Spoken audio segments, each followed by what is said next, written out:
Hello everyone, we're continuing exactly where we left off last time, because I didn't want to mess up the whole trial and have to start over again, or something like that. But anyway, so last time we found ourselves we got ourselves into the catacombs, found ourselves amongst the rebels, and found out that Cocorico is now being tried for murder on multiple occasions because of supposedly killing the arms dealer and the lioness leader's father because of his earlier prosecutions being all about getting a guilty verdict before he realized, oh, things have more story to them, or people have more story to them, things like that. But anyway, moving on.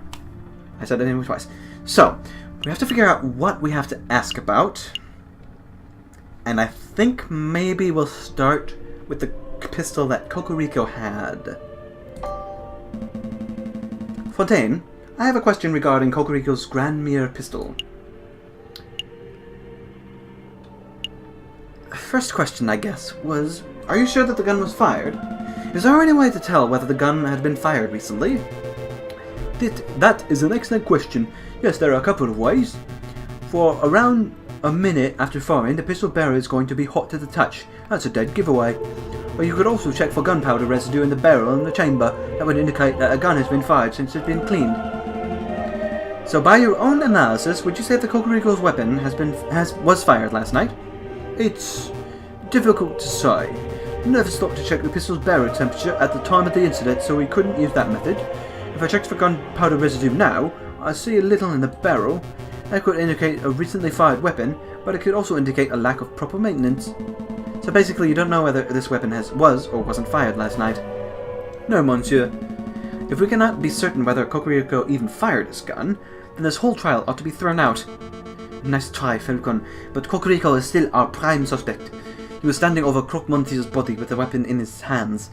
And if that gun is not the murder weapon, then what is? This isn't working. Try another approach.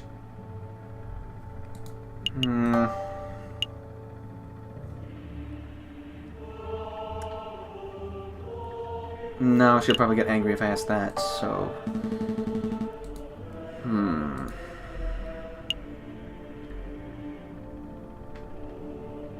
I wonder if I can ask the same thing about this. Fontaine, about the Croque-Monsieur's Petrovo pistol. I hope she doesn't get pissed off about this, because I am kind of curious. What if somehow someone used his own gun against him? I mean, that's a theory. I don't think there's really any evidence to really point to it. It's kind of grasping at straws, sort of deal, but let's check. You were about to say something about the gun's ammunition before Madame Bermort cut you off. Could you give us details? Oh, great. Now he'll never stop talking. I'm glad you asked, Falcon. See, as you probably know, most bullets are just small, round lead balls, right? But that's not the case here. This particular weapon uses advanced, iron-tipped, aerodynamic, carefully grooved... Actually, it'd be quicker just to show you. Take a good look. This is an iron-tipped mine ball. Mine ball. I think it's called mine ball, or mining ball. It is very rare, top-of-the-line technology. Before last night, I'd never seen one of these in person before. Like I said before, the Croque-Monsieur was a legendary arms dealer. It only makes sense that he would have access to the latest weaponry. Where did you find this bullet, Fontaine? In the turnover's pistol chamber. Hold on, I'm confused. I thought the Croque-Monsieur fired his gun, so how is it possible that his gun was still loaded with a bullet? A turnover pistol is double-barreled. This means that it can hold 2 bullets at once, ready to be fired in quick succession. Ah, I see. The Croque-Monsieur fired 1 bullet, but died before he could fire the second. I trust that you have no more questions about this matter, Falcon. We've wasted enough time already. Actually, where is the other bullet? Not yet. Where is the other bullet? What other bullet? The fired mine ball. There were 2 shots last night, remember? One from the assailant, and one from the crocodile. I scoured the scene for a couple of minutes, but I couldn't find it. It's a pity. It would have been great to have 2 of these magnificent bullets. Madame Beaumont, did anyone find the fired mine ball in Cocorico's body? In his body? Are you asking if Cocorico was wounded by the bullet? No, that much is plain to see. So again, I must ask, where is the fired mine ball? Well, I don't have a clue. What are you trying to get at, Falcon? Isn't it obvious? If the bullet was embedded in the alley wall, and it wasn't embedded in Cocorico, that means it hit the murderer. Hopefully. The bullet hit the murderer, the real murderer. It must still be embedded in whoever attacked the Croque Monsieur. A ludicrous, I can't say it. Ludicrous, at least with that accent. Accusation. It makes perfect sense. The double-barreled turnover gun, the missing bullet. Fine, I'll humor you. Let's say that the bullet did indeed hit the real perpetrator. What of it? Well, it's only been a few hours since the shooting. Presumably the person will still have the bullet lodged in them. Find the person with the unique iron mini-ball embedded within them, and you'll find the real murderer. That's reasonable, but we don't have time nor resources to search every citizen of Paris to uncover an injured gunman. You don't have to search everyone in Paris. I believe the murderer to be someone in this very room. Or, you think that we have a traitor in the ranks? I do. This was obviously a planned attack. Someone invited Cocorico and the Croque Monsieur at the same place at the same time in order to create a setup. Only someone with rebels' connections could engineer such an event. This is ridiculous. Are you really saying that someone in this room who was shot last night? That's clearly untrue. A bullet wound can be concealed. Perhaps if you were all to take off your shirts. No, I am not having everyone in the room stripped down to their nickels just to cater to your outrageous theory. If you can't think of a more reasonable way to prove your stray bullet theory, then we end this damn trial here and now. More reasonable way? At that moment, a chill ran down Falcon's spine. He knew that his theory was true. It had to be true. But he also knew that he had no way to prove it. Madame, I assure you, this will only take a moment. If everyone could please just take off their outer garments. Friar Remus, why don't you go first? I'm not saying that you're the murderer, but if you were to have a bullet wound, then... He's floundering, madame. Agreed. I have heard enough of these rambling theories. Falcon, your respect for a comrade is admirable, but you displayed great valiance by leaping headfirst into the lion's den. But you have failed to convince me of the bird's innocence. Madame Beaumont, I implore you. Not another word. We humoured you, we settled the court and went through the motions of the trial, and now the rooster's guilt has been formally proven. We have more evidence.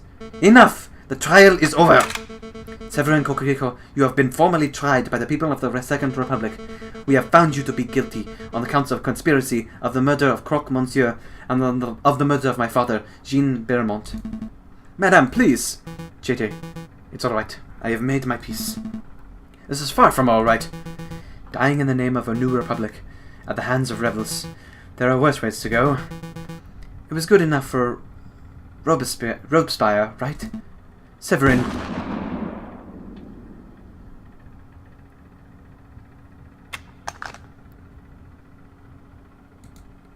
Oh. Tend to the body, Piero. Yes, ma'am. Do you plan to kill us too? Why would I do that? You two have nothing wrong. Have done nothing wrong. I see no reason for you to be tried, let alone executed. Your mercy is admirable, madame, but I fear if we let these two go, they will tell the police everything.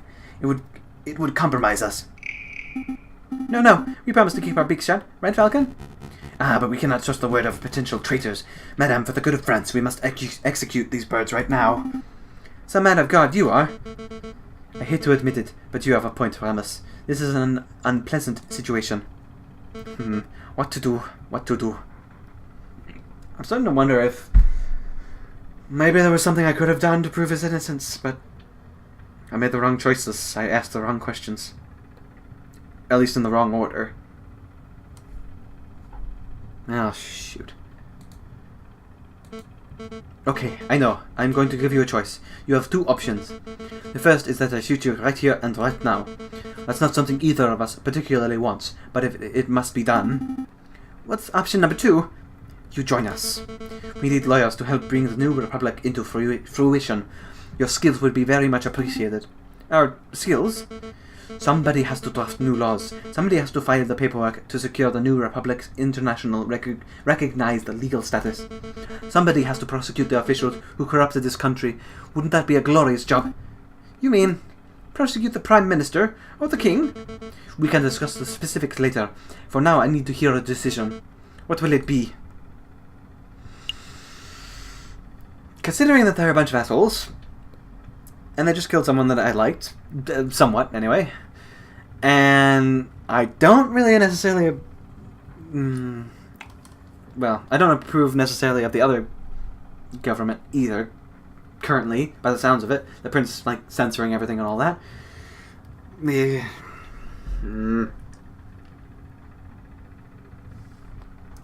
I shall go with option 2. I would rather join you. We would love to join you. The rebels and the Aviary attorneys. What a team. Severin, this is serious. Let me talk. No, I know what you were about to say, and it was stupid. I'm not going to let you throw away both of our lives so you can satisfy your stupid pride.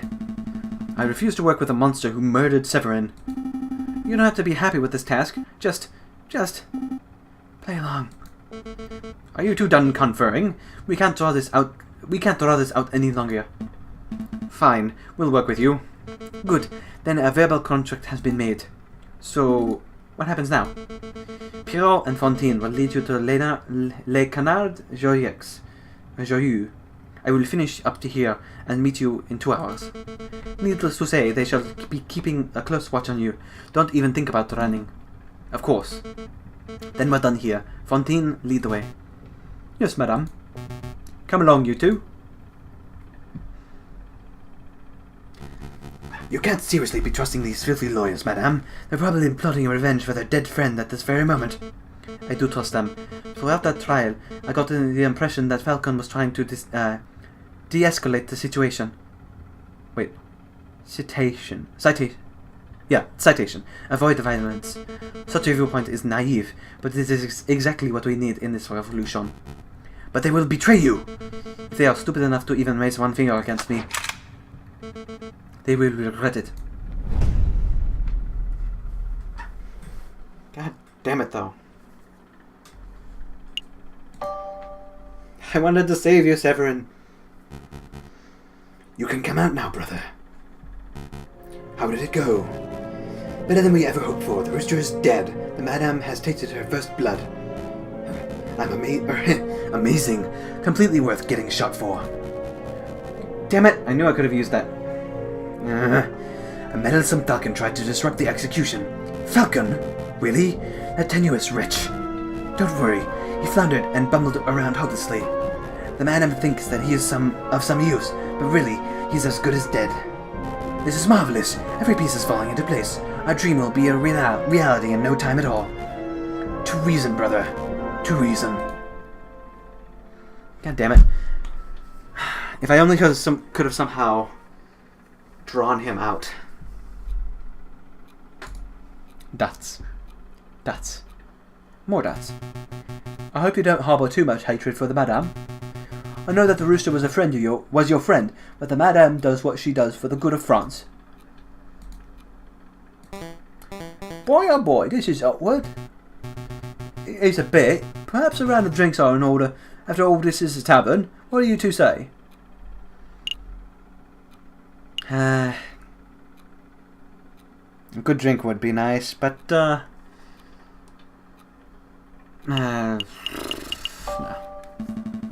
I mean no disrespect, Fontaine, but I'm not thirsty. Me neither. I'll get it. You're both a little shaken by what you saw. Can we at least get you some wine? Just a small glass to calm the nerves. Fine. Whatever. Very good. Pierrot, fetch our guests some drinks. It's your round. My round? No way, it's your turn. Turns don't matter. You still owe me for that omelette I generously paid for last Friday. Yeah, well, you owe me for that coffee on Tuesday. Okay, so that's 30 cents off coffee deduction from a 60 cents omelette, plus the 25 cents peanuts you swapped from my pantry. Hold up, I ain't so good at mental arithmetic. Listen, Sparrow-san, you need to go. Go? Yes, I'll create a distraction. You head straight for the back door. Is that such a good idea? If we both stick around, we could both end up dead as soon as we rub the lion is the wrong way. If we both run, these two will probably shoot us in the backs. So the way I see it, one of us running is the most viable option. Falcon, don't argue. Once you're out, find Valerity and tell him that what you've seen. Okay. So it's agreed. You'll get this round. I'll owe you 2 cents. Yep. And I'll owe you to them 2 cents. Be right back. Don't you two move or nothing. He'll hold me to 2 cents. That parrot's such a miser. That perro's such a miser. Miser. Can't say it. I keep trying to put an S on there for some reason. Anyway, I don't feel like sitting in silence. Let's talk to pass the time. Let's do a gun question. I mean, after all. 14, I have a gun question. A gun question? Do go on. Yeah, why not? What's better, flintlock or percussion cap ignition systems? What a delightful technical question, but I'm afraid there's no dispute here. Percussion caps are the future, hands down. You see, flintlocks are unreliable. A little light drizzle, and the ignition system no longer functions. The gun becomes worthless. But percussion caps will always work as long as it's built correctly, and as long as the gun has enough gunpowder. I suppose there's a matter of material cost. And just so you know, I think I know, from my memory, or my understanding of guns, we, like, obviously use the hammer style, or the percussion, I should say, currently, whereas the flintlock was where they put the powder and the bullet in the gun, and then there was like a small hole near the back of it that I don't remember if they stuff anything in there, or like if they have a wick or... No, they don't have a wick. That's a light ignition. They do have like some sort of material in there that the hammer is supposed to hammer down onto it, and then it ignites it in the little hole, then it ignites the chamber. Whereas the hammer, or the percussion one, has the... Actually, no. Maybe I'm thinking of the wrong one. Never mind. I don't have the best gun knowledge. Anyway, moving on. Sorry, it was just something I was thinking of just out of curiosity. Or just kind of, I wanted to discuss it for the sake of discussing. Anyway, I suppose... How much does a brass cap cost compared to a flint and steel?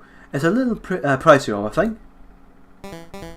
Alright, I brought drinks. One for me, one for you, and one for... Hey, where's the little one? The little one? He's right... Oh, Merdy, I lost him. You lost him? How'd you lose him? I was gone for 2 minutes. I think I dropped the ball on this one. I'll say, Adam's got to string us up for sure. Actually, we should make up a cover story. We can't let her find out about this. You can't let me find out about what?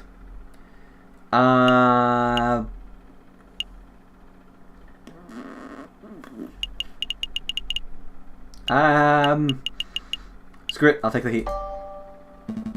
I felt that it wasn't right to keep Sparrow's son here against his will, so I created a distraction and to let him escape. It's somewhat gutsy of you to be outright to admit that, by rights, I should shoot you here and now. But I won't. I need a lawyer to bring our plans into fruition. That little bird was dispensable. You are not. Madame, if Sparrow's son runs into the police, then both this location and the sleeping city are compromised. We should keep this meeting brief. Agreed. Falcon, let me quickly fill you in. As you probably know, we are planning to form a protest, an enormous protest on the 14th of this month. We intend to draw a massive crowd at the Place de la Concorde, and then we shall march across to Lares Garden. A march across to Lares? You intend to storm the Louvre? No, the Palais Royal. That's where the king and his prime ministers will be residing. I would like it to go peacefully, but... Peaceful uprisings have a habit of turning violent, don't they? Exactly, and we can't have let the leaders of this country escape amidst the chaos. They must be tried for their crimes against the French people. On that note, I want you to lead the prosecution. You want me to prosecute? The King of France? The King and the Prime Minister. They are both responsible for the rampant inequalities that plague the country. On the day of the revolution, we will drag both these overpaid bourgeois onto the streets. I think my throat's getting a little dry. 1 second.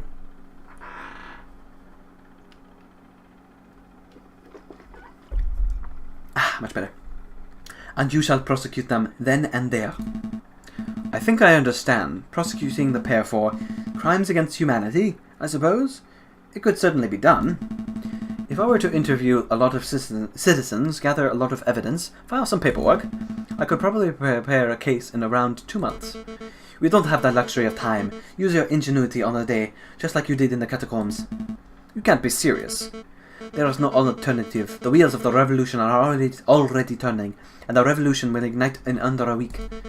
The question in my mind is, what do we do with you until then? You can't leave him with us, ma'am. We'll keep a good eye. Wait, you can leave us with him, ma'am. We'll keep a good eye on him. After seeing the atrocious job you did guarding the little bird, I think not. I'll just have to guard you myself, Falcon. You shall spend this week at my side while I complete our preparations. At your side? All day and night? Absolutely. I'm not going to let you get out of my sight for 1 moment. That seems excessive. You can trust me, madame. No, I can't. You've promised to help me, but I know that you don't actually believe in the cause of the Second Republic. If I give you 1 grain of freedom, you will undoubtedly flee. This meeting is over. Come along, Falcon. Well, shoot. Alright, let's see what this has to do with anything. Lemonnier. And then while we were sitting in the tavern, Falcon gave me the opportunity to escape. He created a distraction, and I sneaked away and went straight to the police. Then you called a meeting, and, well, here I am. Oh, excuse me, burp. So, yeah, that's the whole story. I see. So Severin and Cocorico died at the hands of the rebels. That's right. And Falcon revealed his true colors as a traitor? Traitor? No, that's not right, Inspector. Falcon's not a rebel. He's just playing along so he can save his own life. Don't be so naive, Sparrow-son. Put the puzzle pieces together. Falcon willingly leapt into the lion's den for the specific purpose of siding with the rebels. He let you escape because he could see that you were truly sympathetic to the rebel cause. That doesn't make sense at all. Falcon's never shown any rebellious streak. Tell me, Sparrow-son, what do you know about Falcon's past? Not a lot. He's a private person. Has he ever told you what he did during the July Revolution, before he changed his name? No, he hasn't told me anything, really. Sparrow-son, let me tell you about the man they called the Viridian Killer.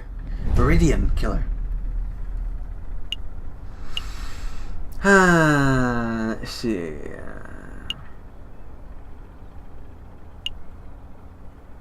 I guess maybe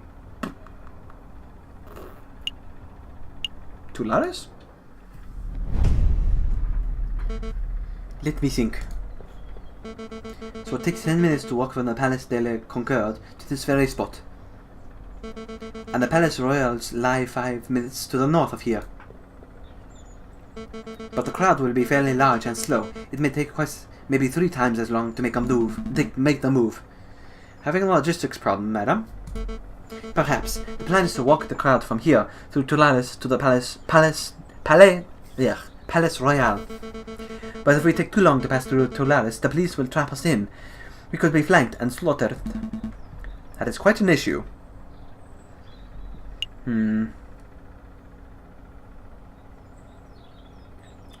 would cause an issue. Can't meet at the palace. Maybe that one. Why not just go around the Tulares? There's a nice wide main road that leads straight to the palace front door. You can avoid the gardens entirely. Matching across the gardens makes for a better political statement. But I can't fault your reasoning. Going around would diminish our chances of being stopped and trapped. I'll pass the idea along to Pierre and see what he has to say. He's the one in charge of leading the crowds, after all. That bird-brained parrot would probably just shoot the idea down, right? Probably, but I appreciate your input. I don't know if you genuinely want to help, or if you are just telling me what I want to hear out of fear, but thank you, Falcon. It's no problem, madam.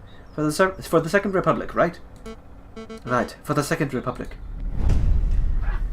Okay, so I'm actually, probably not supposed to be helping her. But at the same time, I don't want them to be slaughtered. Les Halles, huh? Let me guess, you have a weapon supplier somewhere around here. Or maybe this is where you plan on meeting an informant, a government defector. It is a good meeting spot as any. Actually, I'm here for groceries. There's no need for that look. You think that just because I'm a gun-toting rebel, I don't need to buy food? it's those two again. Ma'am Bermont! Ma'am Bermont! Well, if it isn't Fontaine and little Gambade, you're growing bigger every time I see you. Ma'am, you have to hear this. Something big went down yesterday. I keep forgetting what voices I give them. A policeman! A nasty, ugly policeman! Let me guess, he was bullying people into revealing secrets on the whereabouts of the revolutionaries. Well, that's how it started, ma'am. Some old bullying tactics. He was pushing around this old beggar rat who hangs around the market sometimes. But then, when the rat wasn't speaking up, the policeman drew his gun and shot him. The policeman shot the beggar? Just like that? Yep, but then the coward cop went and ran before we could turn on him. I find this difficult to believe. A policeman wouldn't openly shoot a beggar without just cause. Open your eyes, Falcon. This is the regime us Parisians live under. We are ignored by the government, oppressed by the police, and hanged by the courts. Why do you think I'm fighting so hard to make a change? We can't put up with this sort of bullying. No, this can't be right. Something has to be missing from Fontaine's story. Do you mind if I ask you a couple of questions, madame? Sure, ask away. Make it quick, Falcon. What did the policeman look like? Well, I didn't get a good look, but he was tall and ugly and mean-looking, and he had one eye! One eye? Yep, he had one of them pirate patches. There's no way. Wait, but why would he be here? Ring any bells, Falcon? I know a man who fits that description, but it simply couldn't be him.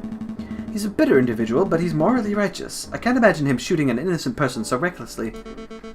Don't let your bias towards the justice system affect your judgment, Falcon. If you think you know who did this, then please name and shame him. I think I should bite my tongue until I'm a little more certain. Did you want to know anything else, monsieur? Did nobody investigate the shooting? If the policeman did shoot an innocent person, there would be surely an investigation. Ha! Your naivety knows no bounds, Falcon. You think the police you police care if one of their own is out of control? Actually, there was one bloke asking around, but I don't think he was with the policeman. He was a policeman. Oh, go on, madam. Well, he was this charming fox. Renard.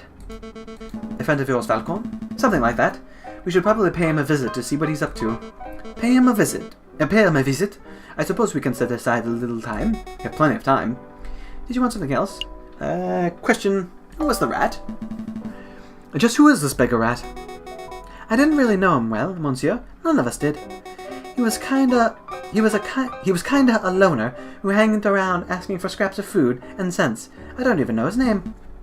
That's so sad. Do you have no family? No means of support?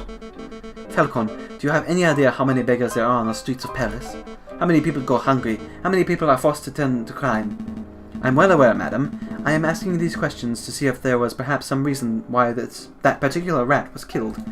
But no, it appears that he was just the loss of one unnamed beggar rat among many. It's tragic. That is it, monsieur. Is there any other way I can help? That's all, madam. Thanks for all your help. No problem. Anything else? Anything to help Madame Bermont? We'll try to get to the bottom of this Fontaine. Just make sure you're to stay safe when the revolution starts. Stay inside. Keep Gambade safe. Gambad safe. Of course, ma'am. You stay safe yourself, you hear? So let us meet our foxy friend. See what he has to say about this little investigation. Visitors, Monsieur Volpes. Visitors! Really, Falcon? What do you hope to accomplish in this sleazy back alley establishment? Sleazy? Madame, my back alley office is perhaps a little cluttered and eccentric, something like that, but I resent that accusation of sleaze. Maybe I should do the introductions. Monsieur Volpes, this is Madame Bermont, a friend of mine. Madame, this is Renard Volpes, private investigator at your service. It is a pleasure to meet you, madam. Ah, how stoic. I'm sure you have some pressing questions to ask, Falcon, but before we get started, there is something I must tell you. Monsieur Severin dropped by earlier. He informed me of your situation. Severin? Is he alright? Oh yes, he's now working with Inspector Valerti, attempting to unravel the rebel plot. Just as I thought, it appears that your lackey has solidified his position as a traitor to the Second Republic, Falcon. Perhaps, perhaps not. Severin doesn't strike me as a person who sides with any ideology. But you know, he asked me the most peculiar question. Would you like to know what it was? Of course. Such information is quite valuable. It would cost you, say, 30 francs? Ah, shoot. Well, I've gotta. Yeah, I know how this works. Your money, monsieur. Very good. So on to the question. Severin asked if you were the Viridian killer. The one responsible for the random bombings during July Revolution 18 years ago. What? Why on earth would he ask that? Perhaps the inspector had been telling him stories. So what did you tell him? The truth, of course. That is, that I have no idea who the Viridian killer is, but that I knew that it could possibly be Falcon. Couldn't possibly. I'm messing up my words. It couldn't possibly be Falcon. Oh? And how do you know that I'm not the Viridian killer? Falcon, please. You're a semi-drunk, bumbling oaf, not a ruthless killer. Anyway, I've started my own investigation into the Viridian killer. It's fascinating stuff. Apparently he was seen in multiple places at once, which leads some to believe that he was actually more than one person. And you know why they called him, or should I say them, the Viridian killer? Viridian is a greenish color, isn't it? No, I don't have a clue. Crimson Killer would be a much cooler name. It appears that no one knows the origins of the name, which leads me to suspect that he, or indeed they, chose their own name. This is all fascinating, truly fascinating, but perhaps we can return the conversation to why we're here. Of course. Monsieur Volpes, we heard that you were investigating the murder at Les Halles. I was. The victim was a friend of Mousie's. More of an acquaintance, really. Well, we want to know if you managed to uncover anything. Did you find any leads? Any juicy clues? Not as such. It's quite a peculiar case. Did you hear that the murderer wore an eye patch? I did. You know what that implies, don't you, Falcon? You only know of one police officer, or indeed one person, who wears that eye patch. And where is he? There he is. The inspector. But that can't be right. You wouldn't describe him as a murderous man, would you, Monsieur Volpes? Murderous? I don't know. He's certainly passionate about finding the Viridian killer. Who's to say that he wouldn't kill in the pursuit of his arch-enemy? Falcon, I want to solve this mystery as much as you do, but time is pressing, and we have other matters to attend to. We must take our leave. Understood. Until next time, Monsieur Volpes. Goodbye, and good luck, Monsieur Falcon. It was a pleasure meeting you, madame. Monsieur Volpes? That lioness looked pretty angry. Is this revolution going to end in blood, Monsieur Volpes? Just like in 1830? Most likely. So, with those slight revelations in order, I think I'll leave this episode here. So this is going to turn into a very peculiar case. I also really wish I could have saved Severin. And implicated, obviously, the wolf, because he's obviously the one who did the murdering. But I don't know what questions might have led to that. I obviously didn't ask the right ones, but... well, you know. And then I'm ending up kind of helping the rebellion more than I should. I think. And then now there's this whole issue with... the Viridian killer, I have a theory, has something to do with those Wolf brothers. Since their whole deal is they love green, obviously with their pens. But yeah, so, like I said, I will leave it here. So if you guys liked anything, leave a comment down below. If you have any suggestions, leave that below as well. Subscribe if you want to see any videos from the past, present, and soon-to-be future. And until next time, I'll be seeing you guys later.